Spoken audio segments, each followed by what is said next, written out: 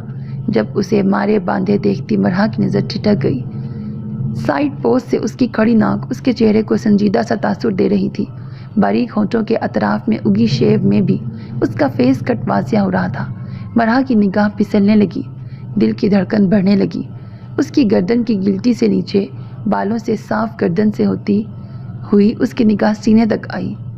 اسے وہ نگاہ پھیرنی پڑی، چہرہ خواہ سرخ ہو گیا۔ کیا ہوا؟ عالم نے اس کی طرف دیکھا تو مرحا کی نظر پھر سے اسی راستے پر گامزن ہوئی جس کا سفر بے باک تھا۔ شرٹ کے اوپری بٹن کھلے ہوئے تھے جن سے جھانکتا سینہ اسے شرمانے پر مجبور کر رہا تھا۔ یہ بٹن تو بند کر لیں، پھر دیکھوں گی، مرحا نے کافی سادگی سے جواز پیش کیا تو لبوں پر امٹتی بے اختیار مسکراہٹ چھپانے کو وہ رخ موڑ گیا، ساتھ ہی ایک ہاتھ سے بٹن بند کیے جبکہ دوسرے سے وہ ڈرائیو کر رہا تھا۔ چلو اب دیکھو۔ وہ بھی اپنے نام کا ایک ہی تھا۔ مرحا کو چاروں ناچار دیکھنا پڑا، پھر یوں ہی کتنا وقت گزر گیا۔ میری گردن دکھ رہی ہے، اس نے بھرائی ہوئی آواز میں کہا تو عالم کو بھی خیال آیا۔ گاڑی روک کر بے اختیار اس کی طرف دیکھا۔ I'm really sorry، سیدھی ہو کے بیٹھ جاؤ تم، عالم نے نرمی سے کہا تو وہ سیدھی ہو گئی۔ آپ بہت ظالم ہیں، اپنی گردن دباتے ہوئے اس نے کفکی سے کہا۔ آج پہلی بار مجھے بھی یہی لگ رہا ہے، وہ سنجیدگی سے بولا تو مرحا نے ترچھی نظروں سے اسے دیکھا۔ وہ شرمندہ دکھائی دے رہا تھا۔ اب اتنا بھی درد نہیں ہو رہا، اپنے دل کی نرمی سے مجبور مرحا نے اس کی شرمندگی دور کرنے کو کہا تو عالم نے لب بھینچتے ہوئے اسے دیکھا۔ ایک بات کہوں؟ یوں پوچھ کر مجھے گناہ گار تو نہیں کریں؟ ایک تو تم گناہ گار بہت جلدی ہو جاتی ہو۔ نہ چاہتے ہوئے بھی وہ ہنس دیا تو مرحا کا چہرہ خفت سے سرخ پڑ گیا۔ جائیں پھر، میں نہیں سنتی، وہ منہ پھلا کر بولی۔ اچھا سنو تو، اسے بازو سے تھام کر اس کا رخ اپنی طرف کرتے ہوئے عالم نے کہا تو اس نے خفکی سے اسے دیکھا۔ ہم وہاں منصب اور بھابھی کے لیے جا رہے ہیں، رائٹ؟ عالم نے پوچھا تو اس نے اسبات میں سر ہلایا۔ کیا ایسا نہیں ہو سکتا کہ تم زہرا چاچی سے بھی مل لو؟ ماں ہیں وہ تمہاری، ان کی آنکھیں تمہاری ہی منتظر رہتی ہوں گی، سو اگر تم… عالم نے اپنی بات ادھوری چھوڑ دی۔ گاڑی چلائیں سرکار، وہ منہ پھیر گئی۔ مرحا جان، عالم نے اس کا بازو تھامنا چاہا، وہ بدک کر دروازے سے جا لگی۔ پلیز، وہ بمشکل بولی۔ کیا ایسے تم گناہ گار نہیں ہو رہی؟ اپنے پیرنٹس کو تکلیف دینا کہاں کا ثواب ہے؟ عالم نے اس بار سخت لہجے میں پوچھا، لیکن مرحا نے کوئی جواب نہ دیا۔ اس کی خاموشی پر وہ حقیقتاً غصے میں آیا، زور سے اسٹیئرنگ وہیل پر ہاتھ مارا، پھر لب بھینچتے ہوئے گاڑی سٹارٹ کر دی۔ وہ کان لپیٹے بیٹھی رہی، لیکن حویلی پہنچ کر وہ ایسا کچھ نہیں کر سکی تھی۔ جس وقت وہ دونوں حویلی پہنچے دسترخوان لگ چکا تھا۔ کھانے کے بعد وہ مہرما کے ساتھ باہر لان میں چلی آئی، جہاں رک چکی بارش کے خوشنما اثرات باقی تھے۔ اچانک اندر مچتی بھگدڑ نے ان دونوں کو پلٹنے پر مجبور کر دیا تھا۔ ملازماؤں کے درمیان چہمگوئیاں ہو رہی تھیں۔ ذوالفقار شاہ کے حجرے میں عدالت لگی ہوئی تھی، جہاں بولنے والا شخص فقط ولید عالم شاہ تھا۔ میں، ولید عالم شاہ، آپ کے سامنے اپنے گناہ کا اعتراف کرتا ہوں۔ 21 سال پہلے جو گناہ مجھ سے ہوا، آج میں شریعت کے مطابق اس کی سزا چاہتا ہوں بابا سرکار۔ پشت پر ہاتھ باندھے وہ سر جھکائے کھڑے بلند آواز میں بات کر رہے تھے۔ ایک کونے میں کھڑی زہرا کا رو رو کر برا حال تھا۔ منصب، عالم اور سبحانی، جو کچھ دیر پہلے ہی آیا تھا، اب تینوں وہیں کھڑے تھے۔ حویلی کی خواتین بھی اس صورتحال پر دنگ کھڑی تھیں، جبکہ ولید شاہ کے الفاظ سنتی مہرما کا دل ڈوبتا چلا گیا۔ شریعت کیا کہتی تھی؟ سزا، فقط سزا۔ اور سزا کیا تھی؟ 100 کوڑے۔ مہرما نے بے اختیار اپنے دل پہ ہاتھ رکھ لیا۔ آنکھیں بہت تیزی سے بھیگتی چلی گئیں، جبکہ مہرما کی حالت یوں تھی جیسے کاٹو تو بدن میں لہو نہیں۔ اس کی ویران ہوتی آنکھیں عالم کی آنکھوں سے جا ملی تھی۔ وہ شکوہ کنہ نظروں سے اسے ہی دیکھ رہا تھا۔ اسے اپنے دل میں نیزہ سا گڑتا محسوس ہوا۔ گلاس وال پر تھم چکی بارش کے اثرات شبنم کے جمے ہوئے قطروں کی مانند باقی تھے۔ اپنی چوڑی ہتھیلی اس دیوار پر ٹکائے وہ باہر کا منظر دیکھ رہا تھا، جو دھندلا تھا۔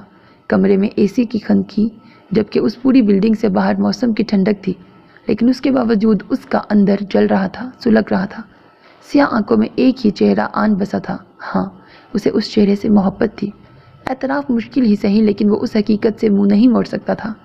کہ آنکھیں ہمیشہ کے لیے بند ہو جانے تک وہ چہرہ ان آنکھوں کے تخیل سے محو نہیں ہو سکتا تھا۔ بدر نے لب بھینچ کر اپنا دوسرا ہاتھ نظروں کے سامنے کیا جس پر سفید پٹی بندھی ہوئی تھی۔ کیونکہ میں آپ سے پیار کرتی ہوں۔ اس کا رونا، تڑپنا، وہ آنسو، وہ لہجہ، وہ شکست، ہائے وہ اعتراف۔ بدر لغاری مر ہی تو گیا تھا۔ اس نے ایک گہرا سانس لیتے ہوئے بے اختیار آنکھیں بند کر لی۔ تبھی اس کے آفس کا دروازہ نوک ہوا تھا۔ یس، بدر نے آنکھیں کھول کر کہا تو اس کا اسسٹنٹ اندر آیا۔ ہمیں کورٹ کے لیے نکلنا ہے سر، گاڑی تیار ہے، ہاتھ باندھے وہ با ادب انداز میں بولا تو بدر نے سر اسبات میں ہلایا۔ تم چلو، میں آتا ہوں، سنجیدگی سے کہہ کر وہ میز کی طرف آیا اور ایک نظر سامنے دیوار پر بنے لکڑی کے شیر پر ڈالی جس کے چہرے پر بنی گھڑی کی سوئیاں وقت دکھا رہی تھیں، جبکہ جسم کے حصوں میں بکس ریک بنایا گیا تھا۔ اپنا موبائل ٹیبل سے اٹھاتا وہ پلٹا ہی تھا کہ اس کے آفس کے ٹیلی فون کی گھنٹی بجی۔ یس، اس نے ریسیور کان سے لگاتے ہوئے اپنے مخصوص روب دار لہجے میں کہا۔ سر، یہ کوئی لیڈی لائن پر ہے، آپ سے بات کرنا چاہتی ہیں، کنیکٹ کر دوں؟ ریسیپشن گرل کی پیشہ ورانہ آواز ابھری تو بدر نے ایک لمحے کو سوچا، پھر کسی خیال کے تحت ہاں کہہ دیا۔ ہیلو، مترنم بھیگی آواز سن کر بدر کی سماعتیں پل میں چوکنا ہوئی تھیں۔ یس، سردار شمس البدر لغاری اسپیکنگ، وہ اپنے مخصوص روب دار لہجے میں بولا۔ آپ زندہ ہیں؟ مجھے تو لگا تھا ہاتھ کے زخم سے مر گئے ہوں گے۔ اس کی تلخ لرزتی ہوئی آواز فون کے اسپیکر سے ابھری تو بدر نے ریسیور کان سے ہٹا کر باقاعدہ اسپیکر کو دیکھا۔ حیران مت ہو، آپ ہی کی بیوی ہوں، خواب کر کے آپ حقیقت جھٹلا نہیں سکتے، وہ مزید بولی تو بدر نے ریسیور کان سے لگا لیا۔ وہ سمجھ چکا تھا کہ اس کے آفس کا نمبر ڈائل کرنے والے ہاتھ علیشہ کے نہیں ہیں۔ زبان سے اس کے دل کو زخم وہی لگا رہی تھی، لیکن اسے کنٹرول کرنے والے ہاتھ کسی اور کے تھے۔ لیکن کس کے؟ یہ اندازہ وہ اس کی اگلی بات سننے کے بعد لگانے والا تھا۔ کیا چاہتی ہو؟ بدر نے بے تاثر لہجے میں پوچھا۔ طلاق، یک لفظی جواب۔ بدر کو لگا دور بیٹھی اس لڑکی نے آج دوسری بار اسے گولی ماری ہے۔ پہلی بار اس نے نادانستہ طور پر ایسا کیا تھا، لیکن آج وہ دانستہ ایسا کر رہی تھی، اور آج نشانہ اس کی ہتھیلی نہیں تھی، آج نشانہ اس کا دل تھا۔ لب بھینچتے ہوئے وہ چیئر پر بیٹھ گیا۔ کیا واقعی؟ بدر کا لہجہ زہر ہوا۔ میں مذاق کی حالت میں نہیں ہوں، علیشہ نے اسی انداز میں کہا۔ مجھے ایسے مذاق پسند ہیں بھی نہیں، علیشہ لغاری۔ بدر نے لفظ لغاری پر زور دیا، ورنہ عموماً وہ اسے علیشہ چوہان کہا کرتا تھا۔ مجھے آپ کی پسند سے کوئی لینا دینا نہیں ہے، مجھے آپ سے طلاق چاہیے اور بس۔ بہتر ہے کہ آپ بغیر حیل و حجت کے دے دیں، ورنہ میں عدالت میں آپ کو اپنے باپ کا قاتل تو ثابت نہیں کر سکتی، لیکن آپ نے مجھ سے زبردستی نکاح کیا ہے، یہ ثابت کرنے کے لیے مجھے کسی ثبوت کی ضرورت نہیں ہوگی، اور یہ آپ اچھے سے جانتے ہیں۔ آخر کو بیرسٹر جو ہیں۔ علیشہ کی طنز میں بجھی آواز مکمل اطمینان سے اسپیکر سے ابھرتی اس کی سماعتوں میں اتر رہی تھی۔ ہاں، لہجہ بھیگ رہا تھا۔ میری بات سنو بیوی، وقت کم ہے، میرے پاس زیادہ بحث میں نہیں پڑوں گا۔ ٹیبل پر پڑا پیپر ویٹ گھماتا وہ بے تاثر لہجے میں بولا۔ دوسری جانب اس کا لفظ بیوی بولنا ہی علیشہ کے حوصلے مسمار کر گیا تھا۔ تمہارے لیے جتنا آسان شمس سے نکاح کرنا تھا، اتنا آسان بدر سے طلاق لینا ہرگز نہیں ہوگا، یہ ذہن نشین کر لو، سرد لہجے میں کہہ کر اس نے ریسیور کریڈل پر پٹک دیا، پھر لب بھینچ کر چیئر کی پشت سے ٹیک لگا کر آنکھیں بند کر لیں۔ اس کا تنفس پہلی بار یوں بگڑا تھا۔ طلاق، طلاق، طلاق، ڈیم اٹ، نہیں دوں گا تمہیں طلاق۔ اس نے ہاتھ میں پکڑا پیپر ویٹ پوری قوت سے سامنے گلاس وال پر دے مارا۔ دیوار کی بجائے پیپر ویٹ 2 ٹکڑے ہو گیا تھا۔ بالکل ایسے ہی توڑ دوں گا تمہیں عبدالعزیز چوہان۔ دیوار میں پڑ چکی مکڑی کی جال نما دراڑوں کو دیکھتا وہ تصور میں عبدالعزیز چوہان کو گور رہا تھا۔ ہاں، وہ جان گیا تھا کہ اس کے آفس کا نمبر ڈائل کرنے والے ہاتھ کس کے ہیں۔ سو میرے عزیز listeners, this was the end of this episode. Hope that you like it. اپنا بہت خیال رکھیے گا نیک تمناؤں کے ساتھ۔ اللہ حافظ. And don't forget to subscribe to my channel because that's how you can encourage me, and that's the only kind of support and encouragement which I want from all of you. Allah Hafiz.